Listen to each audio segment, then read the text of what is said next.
Keir Starmer is under immense pressure as the battle for women's sports reaches a boiling point. The debate over transgender athletes competing in female categories has exploded into a full-blown political war, with Olympic champion Sharon Davies calling him out directly. And now, with Donald Trump taking a bold stance by signing an executive order banning trans athletes from women's sports, all eyes are on Starmer. Will he act, or will he cave to the radical left? Davies, a staunch advocate for fairness in sport, didn't hold back. Taking to social media, she publicly challenged Starmer. Please, Keir Starmer, can you now do as you said you would and protect all female athletes here in the UK in sport and stop males from stealing their places, awards and increasing their risk of injury? Sex in sport really matters. Helen Joyce, thank you so much for joining us.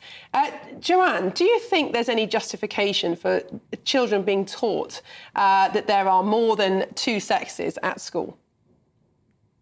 I think it's important that our young people are educated on contemporary issues, what's going on in the world. I mean, in a report earlier you had on about the Holocaust, and quite clearly LGBTQ plus people were victims of the Holocaust, along with people who are Jewish.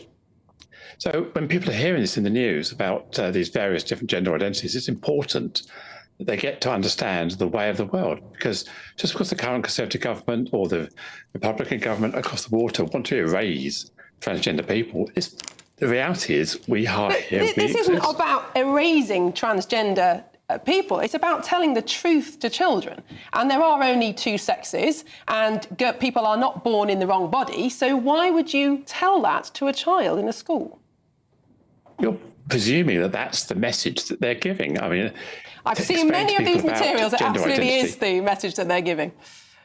Well, there's certainly not 100 genders that I'm aware of. You know, there may be some niche genders that people keep talking about, but yeah, all these numbers are scaremongering. I think it's every child's right to be educated on contemporary issues, and I think it's important to understand that people who are transgender exist, what gender identity is, and so that they can find their own sense of self. In the same way we talk about sexuality. Her words struck a chord, igniting a firestorm of debate. Trump's decisive move, signing the Keeping Men Out of Women's Sports order, sent a clear message. Women's sports must be protected. The order states that any educational institution allowing trans athletes in female sports could face serious penalties, including the loss of federal funding. The consequences are severe, but Trump insists it's necessary to restore fairness. Standing at the signing ceremony, surrounded by female athletes and conservative leaders, Trump didn't mince words. The war on women's sports is over. He described the decision as a battle against woke ideology, claiming that letting biological males compete in women's sports is fundamentally unfair. And to solidify his stance, he went even further, banning trans athletes from competing in the 2028 Los Angeles Olympics and the 2026 FIFA World Cup. It's a radical move that has left the international sports world stunned. The executive order even extends to visa applications, meaning that any transgender women seeking to enter the US to compete as female athletes could face denial. Trump was adamant. We will not stand by and watch men beat and batter female athletes. We're not going to let it happen. But here's the real question. Will Starmer follow suit? Because right now, the silence from Labour is deafening. While he's previously hinted at wanting to protect women's spaces, his party remains deeply divided on the issue. If he takes Trump's path, he risks backlash from progressive activists. But if he does nothing, he will alienate a huge portion of the British public who believe fairness in sport is non-negotiable. And just when you thought this debate couldn't get any more intense, Tory MP Miriam Cates stepped in and delivered a brutal takedown of a trans activist in a fiery debate.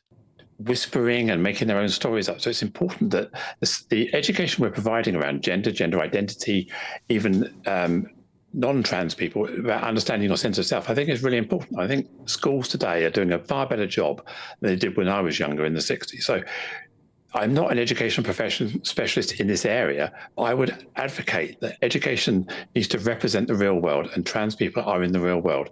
If it means making girls more aware of their own sense of self, empowering them, giving them, working with them to Helen, so how is this empowering girls? Absolutely tearing apart the argument against single-sex spaces. This shocking confrontation has gone viral, and it's clear that the public is no longer afraid to speak out. The tide is turning, and Labour is running out of time to pick a side. But while the debate over women's sports rages on, the British public is being hit with another devastating blow, this time from Labour's own Rachel Reeves, and it's going to cost drivers big time. Drivers across the UK have just been slapped with a massive new tax as Reeves moves forward with her plan to hammer electric vehicle owners. Starting April 1st, a shocking 4 out of 5 electric vehicles will be forced to pay an extra £425 per year under what critics are calling an unfair tax grab. For years, the government pushed Britons to switch to electric vehicles, offering incentives and tax breaks. But now, Reeves is quietly reversing course, adding crippling new costs that could derail the entire EV industry. This new tax will apply to both new and used electric vehicles up to 6 years old, hitting those who have already made the switch the hardest.